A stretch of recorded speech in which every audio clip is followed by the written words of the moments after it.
artinya bahwa intimidasi sejarah menunjukkan tidak akan efektif.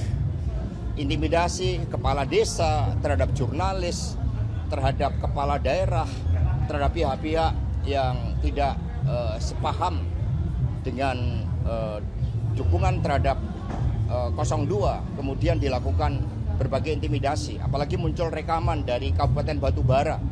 Itu suatu penggunaan nyata dari kekuasaan.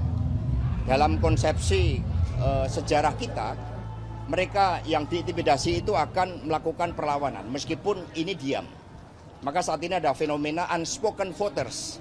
Mereka akan menyampaikan suaranya kepada Pak Ganjar, Pak Mahfud itu pada saat di TPS. Kekuatan diam inilah yang akan menjadi kunci kemenangan dari Pak Ganjar dan Pak Mahfud. Jadi intimidasi menciptakan suatu reaksi kekuatan diam yang akan bersuara ketika berada di TPS. Ini yang tidak akan bisa diintimidasi.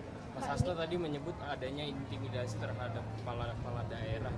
Apakah kepala daerah dari PDIP sendiri pernah mengalami intimidasi, atau kalau misalnya pernah itu ada di mana kejadiannya?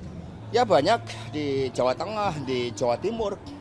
Bahkan ada PJ yang sebenarnya netral, tetapi kemudian karena tidak mau menjalankan suatu keberpihakan kepada 02 kemudian diganti.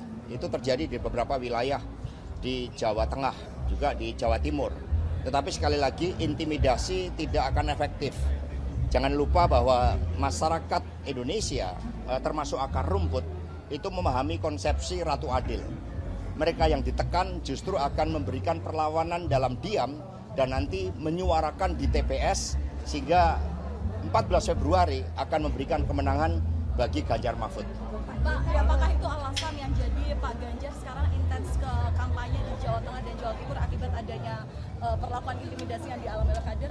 Ya, sebenarnya Pak Ganjar dan Pak Mahfud berkampanye ke seluruh wilayah Indonesia dan itu sudah dilakukan sebagai pemimpin muda yang energik.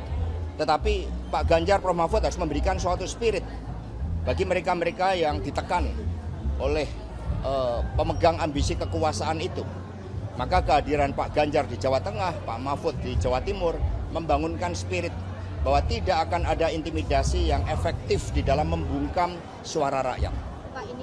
Kepala desa, ini langsung aja kita diarahkan ke 02, itu dulu yang pertama. Tidak ada cerita lain, tidak ada cerita alasan apapun menangkan 02 di desa masing-masing. Nah, terkait masalah peluru itu masih diupayakan dengan PJ supaya sebelum Pilpres keluar dengan catatan 100.000 dikeluarkan uang dari situ. Nah, dari dana desa itu 50 untuk dikirim ke sana untuk mereka penggunaan untuk apalah operasional mereka. Jadi yang 50 tinggal di desa. Dan ini macam tahun lalu lah, kan udah tahu lah itu senior kan. Dan ini mudah-mudahan tidak ada pemeriksaan terkait 2024 serangan sama mereka. Itu ada penggunaannya nanti PJ di situ, Kapolres di situ, dan Dim di situ, Kejari di situ. Penggunaannya tuh penggunaan untuk Pilpres operasionalnya.